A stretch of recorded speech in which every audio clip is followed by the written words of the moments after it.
Olá, meu nome é Lovis Tobias, eu sou R2 de Ginecologia e Obstetrícia do Hospital das Clínicas da UFG. Hoje eu vou falar um pouco para vocês sobre a cirurgia ginecológica 2, o diagnóstico e manejo das principais complicações pós-operatórias, sob supervisão e orientação do Dr. Gilberto de Matos.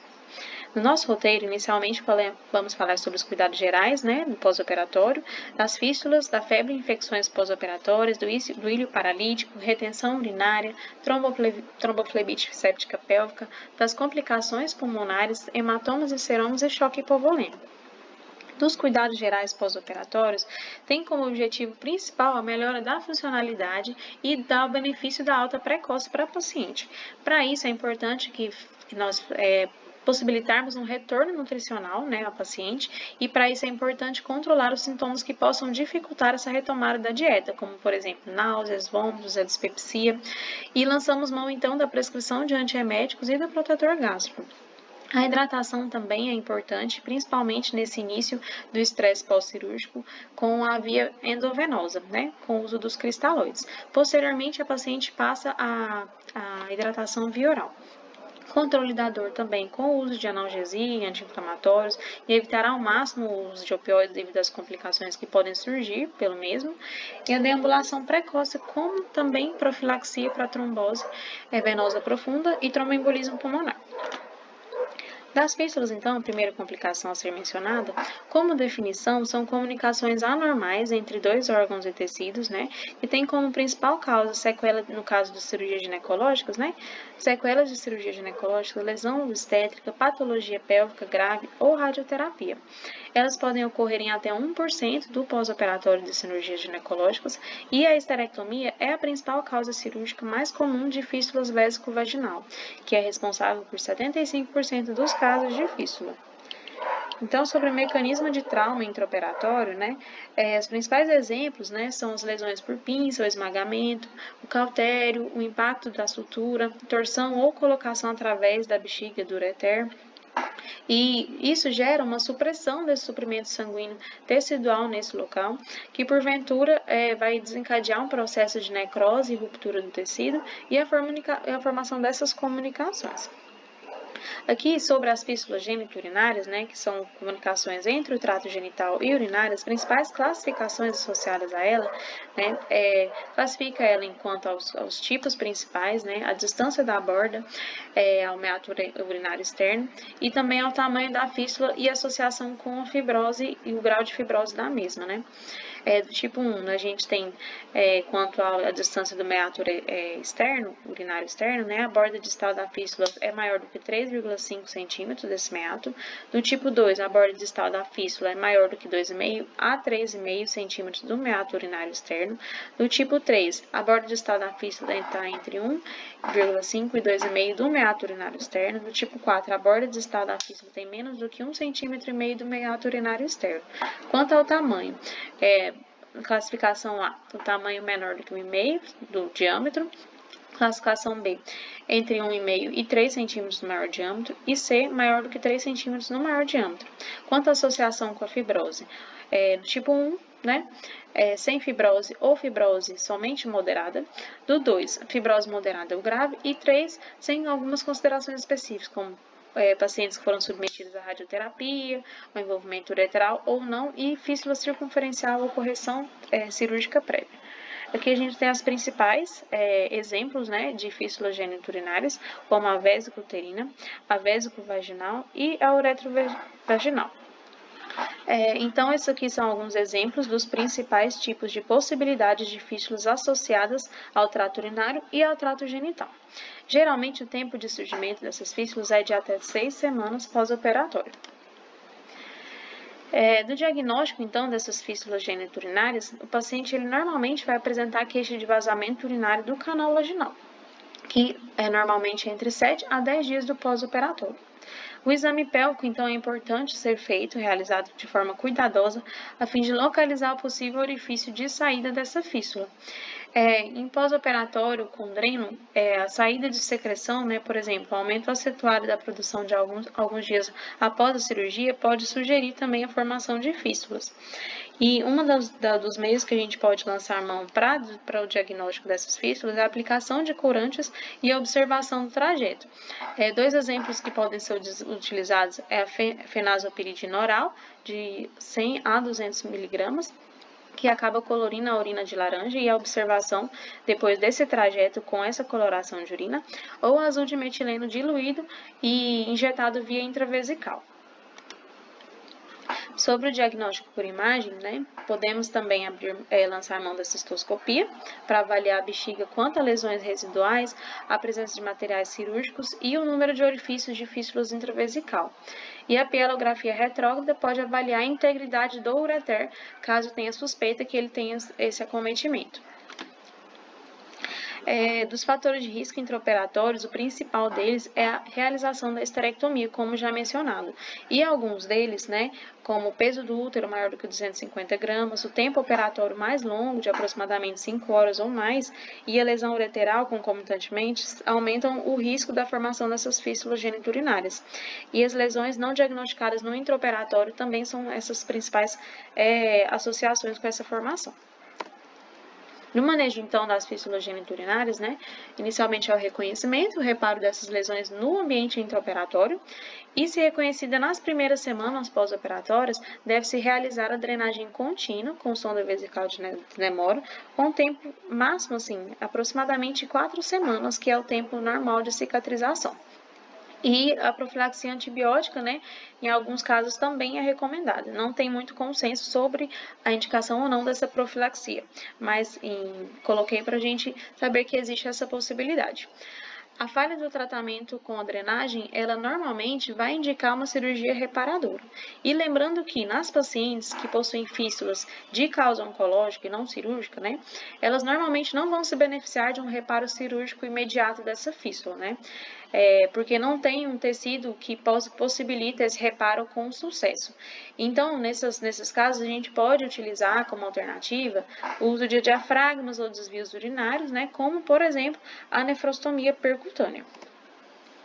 Sobre a fístula retovaginal, que acaba sendo uma fístula de comunicação do conteúdo gastrointestinal com o genital, como definição, essa comunicação entre o canal vaginal e o reto. As principais causas, né, é o traumatismo cirúrgico também, e o diagnóstico ele pode ser pela identificação de um conteúdo fecaloide no canal vaginal e a história de radioterapia ou cirurgia oncológica associada a essa identificação.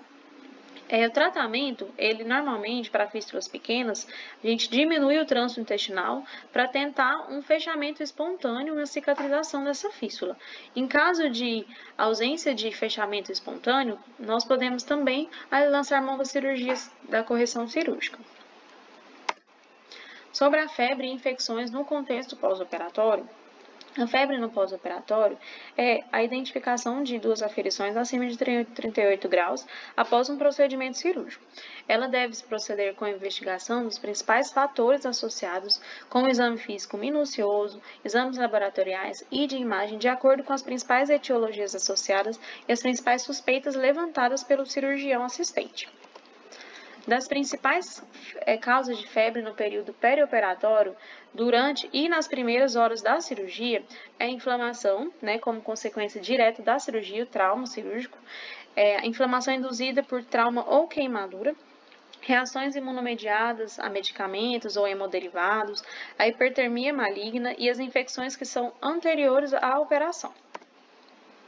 Agora, a febre no contexto pós-operatório imediato, nos 3 primeiros dias, pode estar associada a uma inflamação contínua, mediada por um estresse como consequência direta de cirurgia ou por trauma ou queimadura, a infecções anteriores à operação, ao infarto do miocárdio, infecções do trato urinário, infecção precoce do sítio cirúrgico, a pneumonia e as outras causas também não infecciosas, como a pancreatite, tromboembolia venosa, abstinência de álcool, gota aguda ou tireotoxicose, que são doenças que podem estar precedentes ao ato cirúrgico.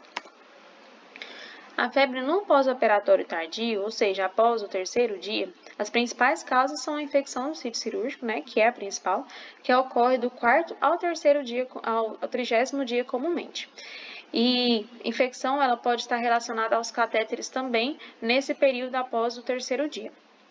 A maioria das febres que ocorrem após 4 semanas, elas não estão relacionadas à cirurgia.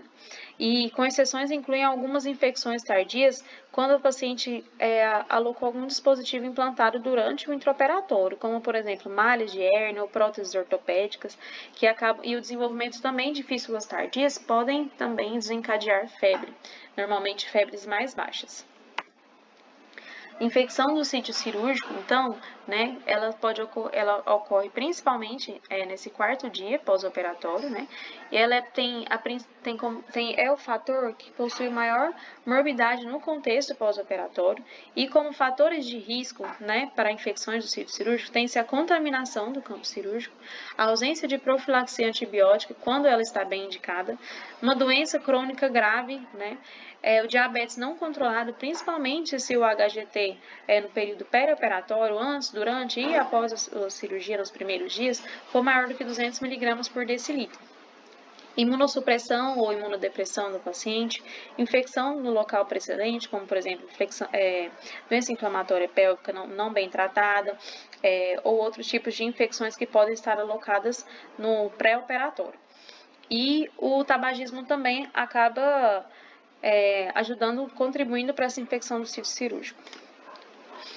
Então, a infecção superficial do sítio cirúrgico, ela comete normalmente pele e tecido subcutâneo, tem-se início no 4º e 30º dia pós-operatório, a presença de sinais flogísticos associada à saída de conteúdo exudativo do local da ferida operatória e febre sistêmica, que pode estar baixa ou ausente.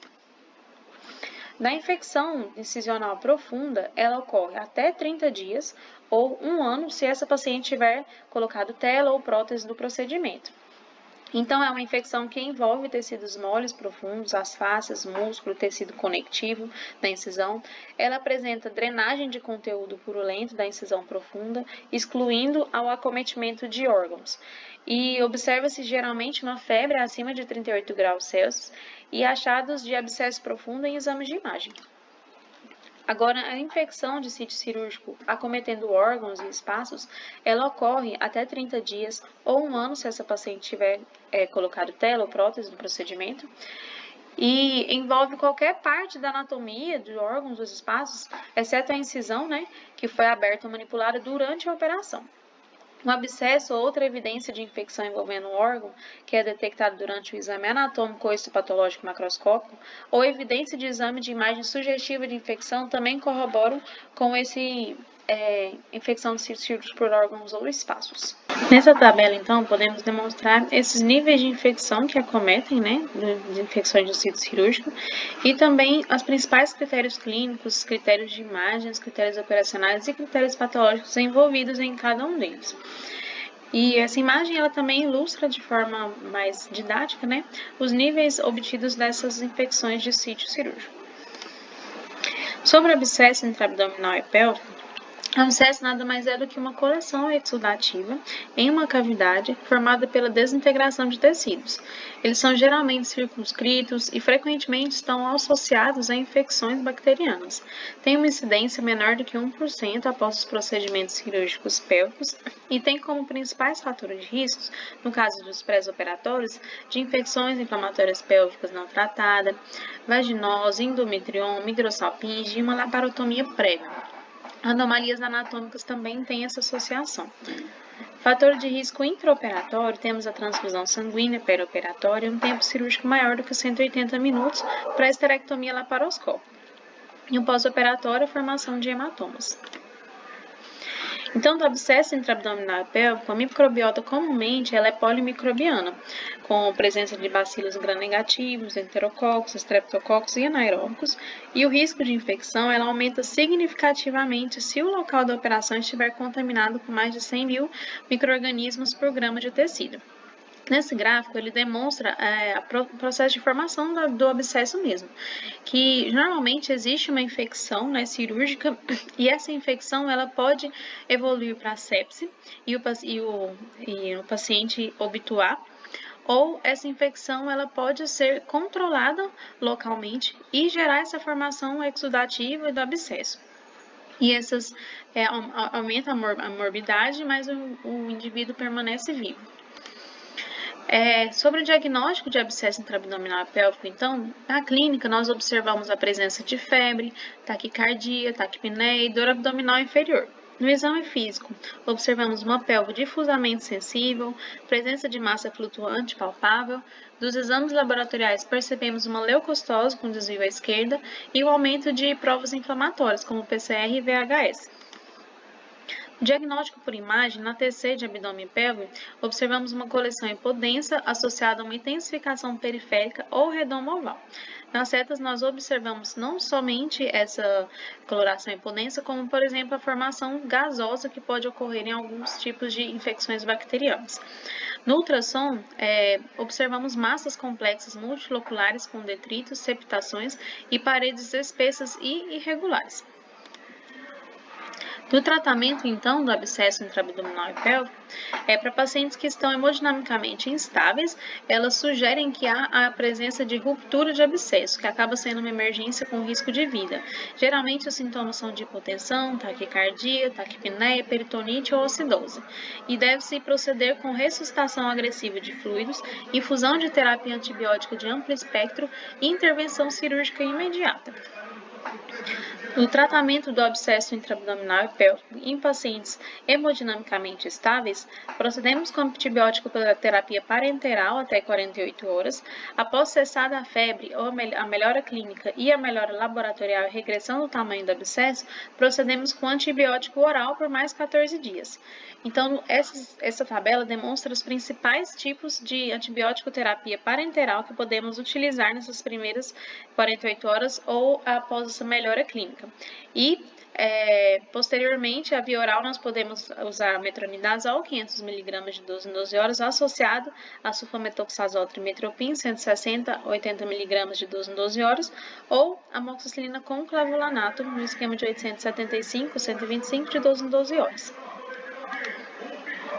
Sobre outra complicação, que é o ilho paralítico, por definição, o ilho paralítico é uma obstipação e intolerância à ingestão oral devido a fatores não mecânicos que interrompem a atividade motora propulsiva coordenada normal do trato gastrointestinal após uma cirurgia abdominal ou não abdominal. E também outra definição é que é um período de tempo, desde a cirurgia até a passagem de flatas ou fezes e intolerância a uma dieta via oral. Como etiologia, a principal delas é inflamatória e por resposta à manipulação e um trauma intestinal.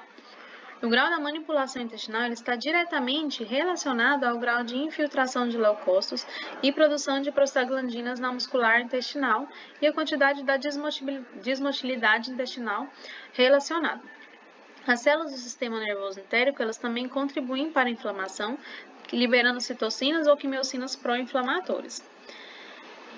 Os peptídeos neuromorais, como por exemplo a produção de óxido nítrico, polipeptídeo intestinal vasoativo e possivelmente a substância P, também são considerados neurotransmissores que inibem o intestino e acabam retardando a motilidade intestinal.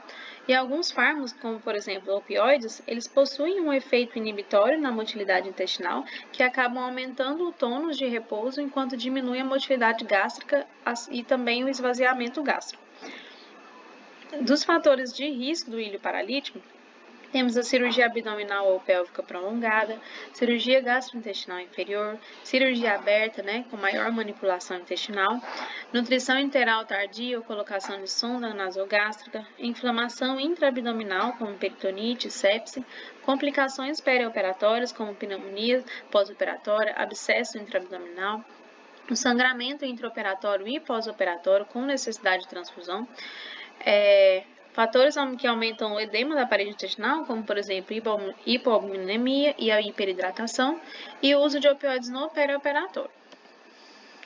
Das características clínicas do ilho paralítico, temos a distensão abdominal, a presença de dor difusa e persistente, náuseas e vômitos associados, a passagem retardada ou incapacidade de evacuar gases, incapacidade de tolerar uma dieta oral, diminuição dos ruídos hidroaéreos.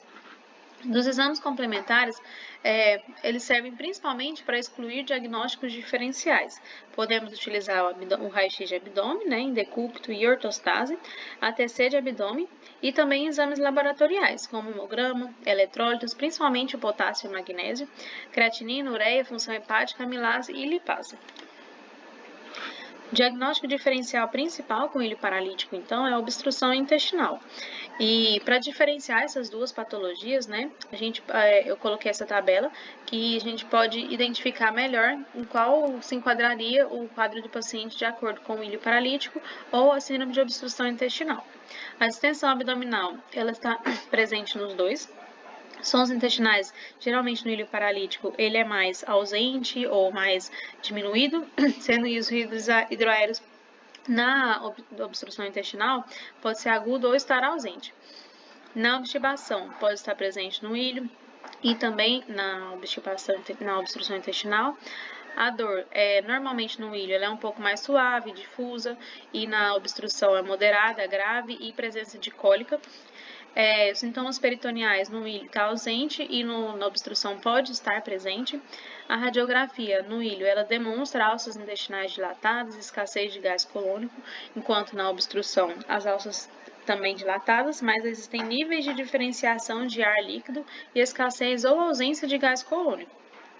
Febre e taquicardia no ilho estão ausentes e, se estiver presente, deve-se levantar suspeita de obstrução. E vômitos, né, também podem estar presentes tanto no ilho quanto na obstrução, mas normalmente na obstrução ela tem conteúdo bilioso, né, ou fecaloide. O padrão radiológico, então, do ilho paralítico, né, no ilho paralítico, padrão radiológico é de dilatação colônica acentuada, e no obstrutivo, o estômago está distendido e as alças são levemente dilatadas no intestino delgado e presença de níveis de fluido aéreo e escassez de gás colônico. No tratamento, então, fluidos, né? Geralmente a reposição intravenosa ela acontece quando o paciente está em uso de sonda nasogástrica ou está com presença de hiperemese.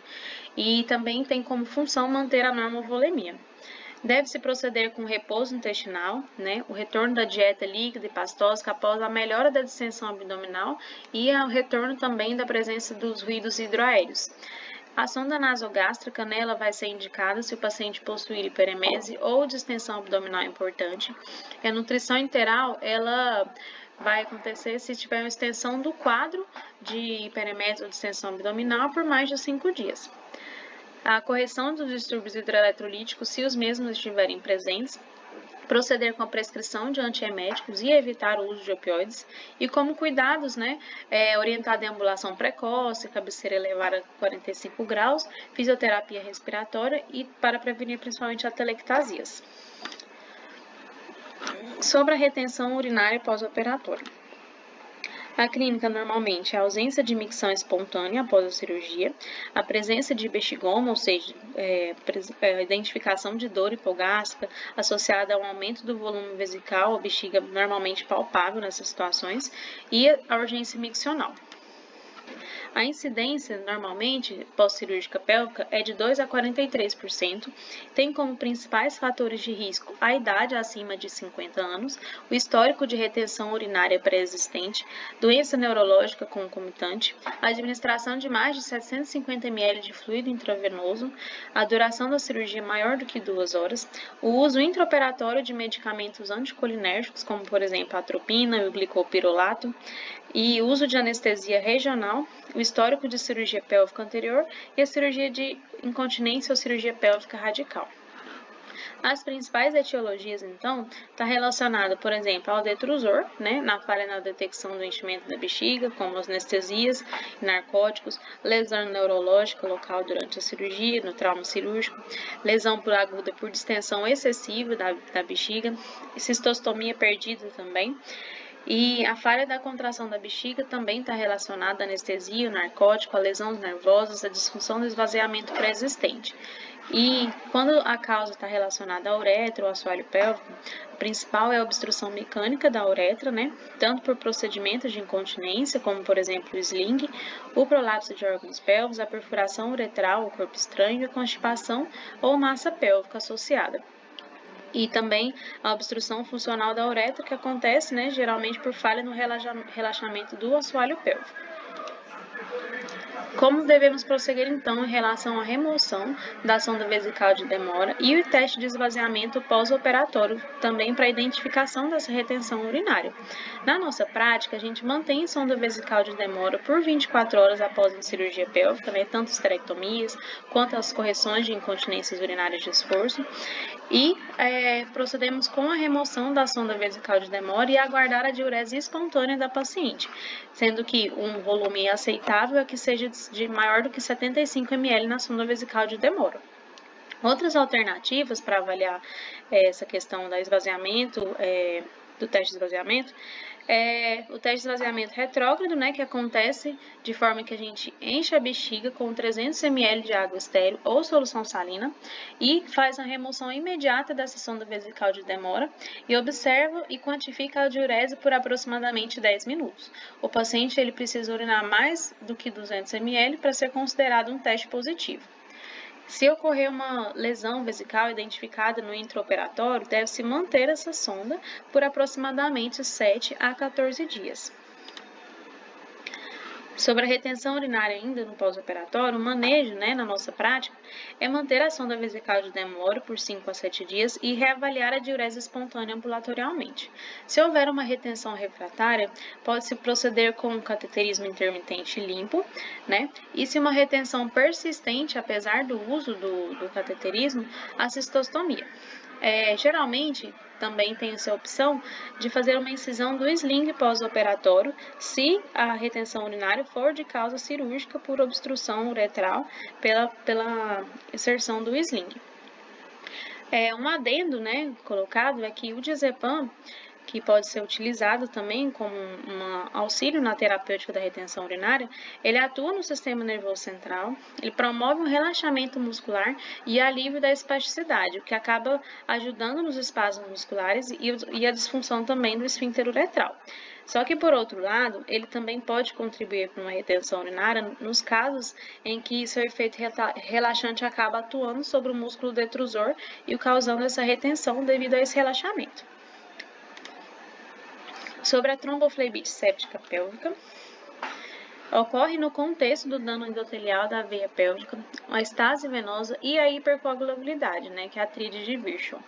Ela está associada a endometrite, parametrite, pós-parto cesáreo, no contexto de coraminonite, mas também pode ocorrer nas cirurgias pélvicas ou com malignidades subjacentes. A incidência, geralmente, nas cirurgias ginecológicas é de 0,05% a 0,2% e tem como principais fatores de risco infecção pélvica, como, por exemplo, a doença inflamatória pélvica, cirurgia pélvica como esterectomia, miomas uterinos, estimulação hormonal com gonadotrofinas ou malignidade subjacente. Então, temos praticamente dois tipos de clínicas associadas à tromboflebite séptica pélvica. Uma delas é relacionada à veia ovariana, que normalmente o paciente apresenta febre, prostração e dor abdominal dentro de uma semana após o parto ou da cirurgia pélvica realizada.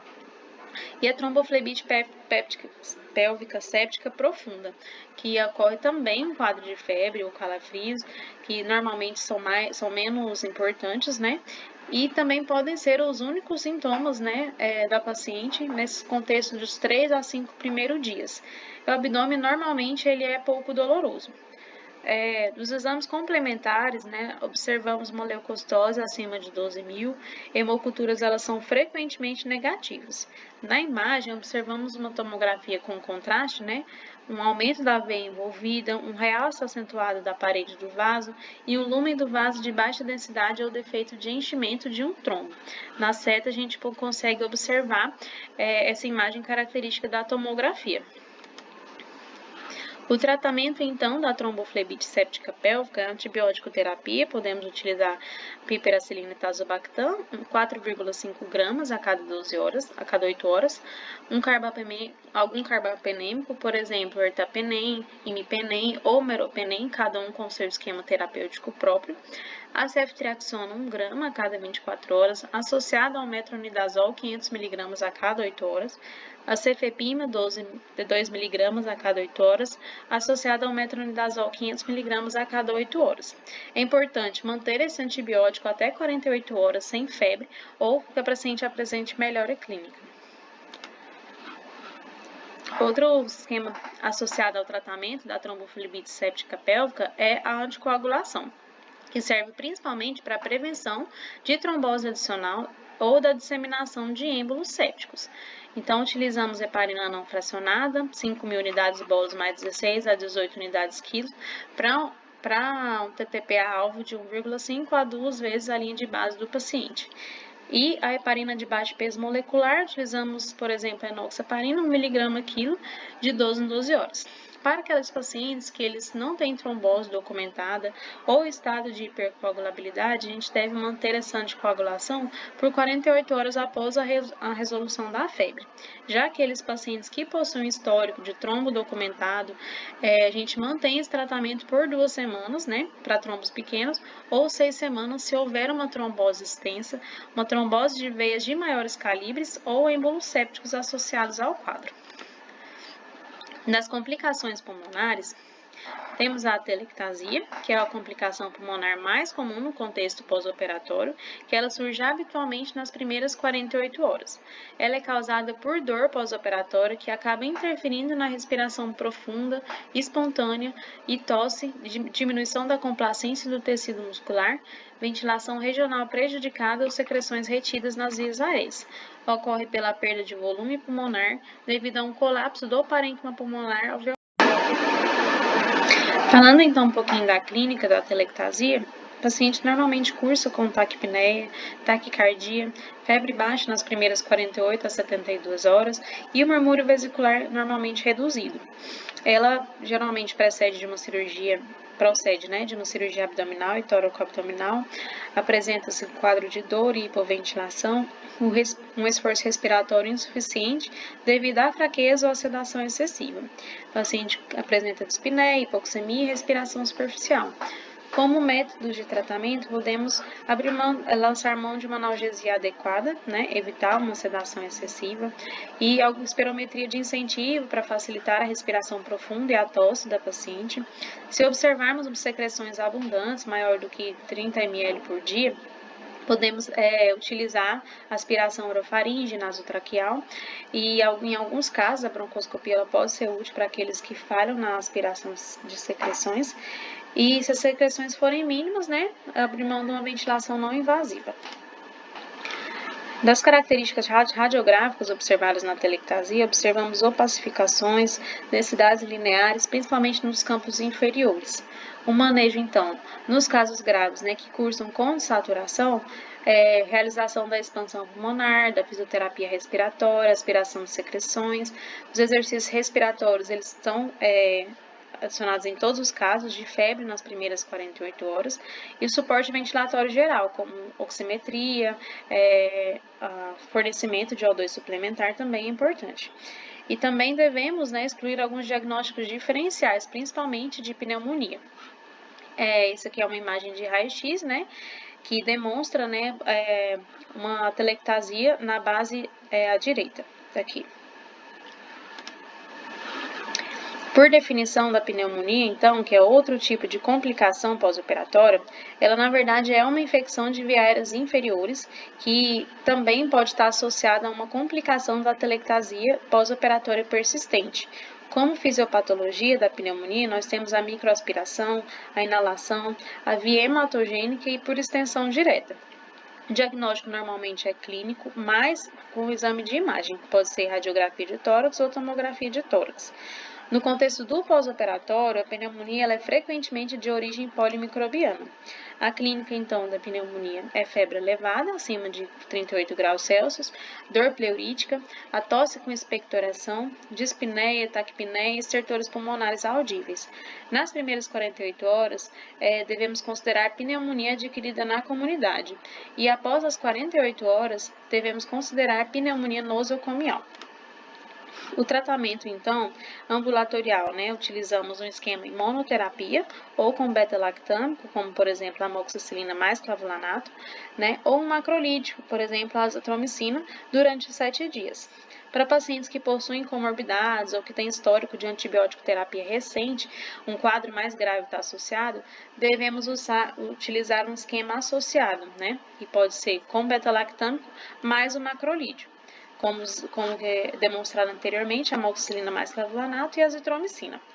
Na internação, podemos utilizar cefalosporina de terceira geração, com esquema EV, de ceftriaxona ou ceftaxina, e naquelas pacientes que possuem, né, o diagnóstico de pneumonia nosocomial, a antibiótico terapia ela vai ser guiada por culturas, né, que normalmente essas pneumonias estão associadas aos germes hospitalares. Sobre o tromboembolismo pulmonar, que é outra complicação pulmonar pós-operatória, por definição, ele refere-se à obstrução da artéria pulmonar ou de um dos seus ramos por material, né, que é o trombo, que originou de outra parte do corpo. O principal fator é o estado de hipercoagulabilidade e imobilização pós-operatória, e pode ser classificado em agudo, subagudo e crônico. O agudo normalmente apresenta com sintomas imediatos à oclusão. No subagudo, os sintomas eles podem aparecer de dias após a oclusão. E no tromboembolismo pulmonar crônico, tem o desenvolvimento de sintomas lentos, de forma lenta, né, com hipertensão pulmonar ao longo de anos. Dos sinais clínicos, então. Para tromboembolismo pulmonar, temos caracterizada a dor ventilatória dependente, taquipneia, dispneia, taquicardia, hemoptise, hipoxemia, lipotímia ou síncope. Já no quadro de TVP, temos um edema de membro geralmente unilateral, eritema cutâneo, claudicação, empastamento, rigidez muscular e um sinal de Roman's positivo. Então, sobre o diagnóstico do tromboembolismo pulmonar. Para critério de tromboembolismo pulmonar, utilizamos o score de Wells, né, que pontua a cada sintoma ou sinal que foi identificado no paciente. Por exemplo, se o paciente apresentar sinais ou sintomas de TVP, caracteriza 3 pontos. TEP é a primeira hipótese mais provável para esse paciente, também caracteriza 3 pontos. Se observar taquicardia, pontua 1,5. Imobilização por mais de 3 dias ou cirurgia em menos de 4 semanas, 1,5. TEP ou TVP diagnosticado previamente, 1,5. Hemoptise, 1 ponto. E um histórico de neoplasia, né, em tratamento nos últimos 6 meses, ou pacientes em cuidados paliativos, 1 ponto. Então, a probabilidade, né, de que exista o TEP baseado no critério de Wells é alto o risco, né, de probabilidade se ele for maior do que 6, moderado de 2 a 6 e baixo de menor do que 2 pontos. Então, para diagnóstico, aqueles diagnósticos de baixa probabilidade, menor do que 2 pontos, deve-se investigar outros diagnósticos diferenciais. Aqueles critérios moderados, de moderada probabilidade, devemos complementar com investigação com dedímero. O dedímero menor do que 500 nanogramas por decilitro é de baixa probabilidade e também devemos investigar outros diagnósticos diferenciais. Já o dedímero que possui um valor maior do que 500 nanogramas por decilitro, devemos solicitar exames de imagem para confirmação diagnóstica. Aqueles pacientes que possuem alta probabilidade, a gente solicita os exames de imagem se o paciente estiver estável hemodinamicamente. E os exames que a gente lança mão é a angiotomografia, como padrão ouro mesmo, para diagnóstico, e o Doppler de membros inferiores para investigar um possível TVP prévio. E devemos ter um cuidado. Durante os pacientes pós-operatórios, eles normalmente possuem valores de dedímeros um pouco aumentados, então o dedímero acaba sendo um pouco mais falho no diagnóstico de TEP no contexto pós-operatório. Nos exames de imagem, né, podemos observar no raio-x de tórax o sinal de Westermarck e o sinal de Hampton, demonstrados aqui na figura para a gente, de Westermarck e de Hampton. E o ECG, né, o eletrocardiograma, podemos identificar o padrão S1, Q3, T3. Não é um tipo de padrão que visualiza assim, todos os tipos de contexto de TEP. Então, na verdade, é uma raridade encontrar esse tipo de padrão no eletrocardiograma do paciente com TEP. A angio-TC, então, acaba sendo padrão ouro e confirmatório para o diagnóstico. O tratamento do tromboembolismo pulmonar, para pacientes que estão instáveis, devemos inicialmente fazer a estabilização respiratória, mais anticoagulação prévia, mais anticoagulação plena, e o paciente é um paciente de cuidados e suporte intensivo em ambiente de UTI. Devemos avaliar os critérios de trombólise, geralmente é para aqueles pacientes que possuem um TEP maciço. Já nos pacientes que estão estáveis, proceder com anticoagulação plena por no mínimo 3 meses, que vai variar também conforme a gravidade do paciente, e podemos lançar mão da heparina, tanto de baixa não fracionada quanto de baixa peso molecular inicialmente, né? A não fracionada 5.000 unidades em bolas, mais 16 a 18 unidades por quilo, né, para um TTPA-alvo de 1,5 a 2 vezes a linha de base do paciente. E a heparina de baixo peso molecular, como a enoxaparina, 1 mg quilo de 12 em 12 horas, para o paciente que possui até 144 quilos. Então, em relação ao tratamento com anticoagulação oral, alguns deles, como a varfarina, deve-se fazer uma ponte inicialmente da heparinização para o uso da medicação, né? A transição, então, ocorre utilizando 2,5 a 10 miligramas da varfarina. A gente inicia normalmente no primeiro ou segundo dia após o início da heparina e aguarda 2 a 5 dias para entrar na faixa terapêutica. Normalmente, a faixa terapêutica é um NR entre 2 e 3, né? E a gente normalmente solicita exames a cada 48 horas para avaliar a faixa terapêutica. E, após entrar nessa faixa terapêutica, pode-se suspender a heparina. Outros tipos de anticoagulação oral é a rivaroxabana, 15 mg de 12 em 12 horas no primeiro mês, seguido de 20 mg dia. A dabigatran, 150 mg dia. A apixabana, 10 mg de 12 em 12 horas por 7 dias, seguido de 5 mg de 12 em 12 horas. Sobre os hematomas e seromas. Por definição, são coleções, né, de sangue e coágulos, né, e soros, respectivamente, na região de incisão cirúrgica, né? Elas resultam principalmente dessa falha de hemostasia primária ou da diátesia hemorrágica que ocorre na região. Elas surgem a partir de alguns dias das cirurgias, né? E como sinais clínicos, observamos uma tumefação da região, a drenagem de conteúdo, né, correspondente, tanto o sangue quanto o seroma, né, que é o soro, e uma dor local associada. E nessas duas imagens, a gente observa tanto a formação de um hematoma quanto de seroma. O tratamento, então, de hematomas e seromas, né, para coleções simples, que elas não estão infectadas e são pequenas, né, conduta expectante. Já aqueles hematomas e seromas que são grandes, né, são sintomáticos e possuem saída de secreção, a gente pode prosseguir com a abertura parcial da ferida e drenagem da mesma e observação dos sintomas e sinais de alarmes para avaliação se tem ou não uma infecção associada para entrar com antibiótico terapia. Sobre o choque hipovolêmico, então. Por definição, o choque hipovolêmico é uma perfusão inadequada do tecido que se manifesta clinicamente como distúrbios hemodinâmicos e de disfunção orgânica. A nível celular, resulta de uma entrega insuficiente de substratos metabólicos necessários, principalmente o oxigênio, para sustentar um metabolismo aeróbico.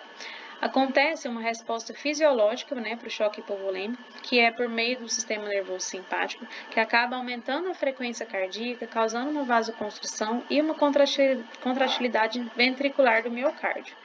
E isso ocorre em seguida ocorre uma priorização de órgãos vitais e uma deterioração de órgãos não vitais.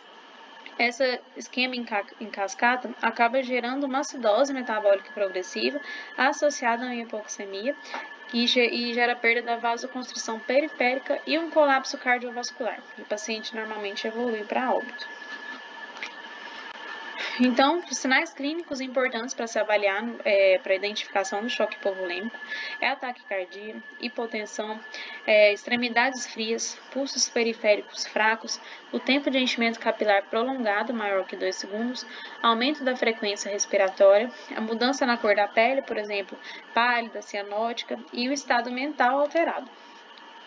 Aqui eu trouxe para vocês uma tabela que demonstra os principais tipos de parâmetros que a gente observa no choque hipovolêmico, de acordo com a quantidade de perda sanguínea estimada. Então, menos de 15%, aproximadamente de menos de 750 ml, a gente não observa muitas alterações no paciente para identificar um choque hipovolêmico evidente. A partir de 15 a 30%, que é de 750 a 1.500 ml, a gente já observa uma taquicardia, frequência respiratória aumentada, a pressão arterial mantém-se normal no primeiro momento, a pressão de pulso diminui, o débito urinário diminui também, o paciente apresenta-se um pouco mais ansioso e letárgico, e a reposição volêmica indicada é com cristalóides. Com uma perda estimada de 30 a 40%, que é aproximadamente 1.500 a 2.000 ml de perda sanguínea, a frequência cardíaca consistentemente apresenta-se acima de 120 batimentos por minuto, frequência respiratória também aumentada, de cerca de 30 a 40 ventilações, incursões por minuto, a pressão arterial agora nesse momento ela apresenta-se diminuída, pressão de pulso também diminuída, o débito urinário muito reduzido, o paciente também apresenta-se um pouco mais confuso e ansioso. Deve-se prosseguir com o cristalóide e também providenciar, no primeiro momento, para a transfusão sanguínea. Aqueles pacientes que possuem mais de 40% de perda, aproximadamente 2.000 ml, a frequência cardíaca apresenta-se maior do que 140, a frequência respiratória maior do que 35, a pressão arterial também diminuída, a pressão de pulso diminuída, o débito urinário ausente e o paciente apresenta-se já confuso, letárgico. Também é importante realizar a ressuscitação volêmica com cristalóide e a transfusão sanguínea. Identificação dos sinais precoces, do choque hipovolêmico, a gente pode utilizar o índice de choque, que acaba ajudando a identificar esse choque precoce, que o índice de choque é a pressão arterial sistólica dividida pela frequência cardíaca. Também podemos observar exames laboratoriais, como hemoglobina seriada, para estimar a perda, estimar que o paciente está tendo perda sanguínea.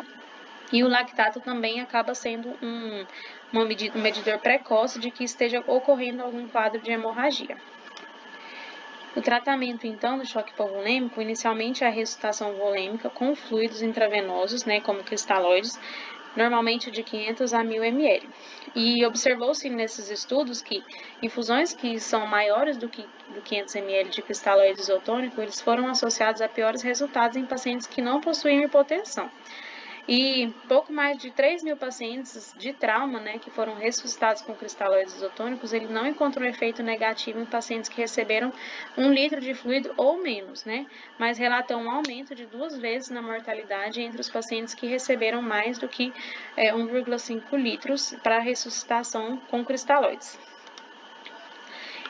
O tratamento mais importante, nesse caso, é a interrupção da hemorragia e a transfusão sanguínea. Para aqueles pacientes com hemorragia grave, transfusão maciça de 6 concentrados associados aos hemocomponentes. E se pacientes que possuem hemorragia moderada, 4 unidades, tanto de concentrados quanto de hemocomponentes na proporção de 1 para 1 para 1. Então, sobre o artigo escolhido para a aula, terapia profilática de feridas com pressão negativa após laparotomia para cirurgia ginecológica, um ensaio clínico randomizado. O estudo descrito, ele é um ensaio clínico randomizado que objetiva identificar a eficácia do uso da terapia de pressão negativa para incisões laparotômicas na diminuição de infecções de sítio cirúrgico. A terapia de pressão negativa ela é aplicada superficialmente à ferida e exerce uma força mecânica de vácuo no tecido que contribui para a cicatrização acelerada. Nesse estudo, foram 663 pacientes avaliados, 289 delas foram submetidas a 7 dias de curativa a vácuo pós-operatório e 294 para gase padrão. A taxa de complicação foi de 17,3% para a terapia de pressão negativa e 16,3% para gás comum. Não houve, então, nesse contexto, um desfecho significativo entre os grupos. Os resultados do estudo, eles não apoiam o uso rotineiro da terapia profilática de pressão negativa na ferida no momento do fechamento da incisão da laparotomia nas mulheres submetidas à cirurgia de malignidades ginecológicas ou nas mulheres obesas mórbidas submetidas à laparotomia para indicações benignas. As análises exploratórias, eles mostraram que apenas o aumento do IMC foi associado ao desenvolvimento de uma complicação da ferida, o que está de acordo com os riscos já conhecidos de aumento do IMC e da morbidade cirúrgica geral. Mesmo após o ajuste do IMC, a terapia de pressão negativa na ferida não reduziu a taxa de complicações das feridas pós-operatórias. Essas foram as minhas referências. Muito obrigada.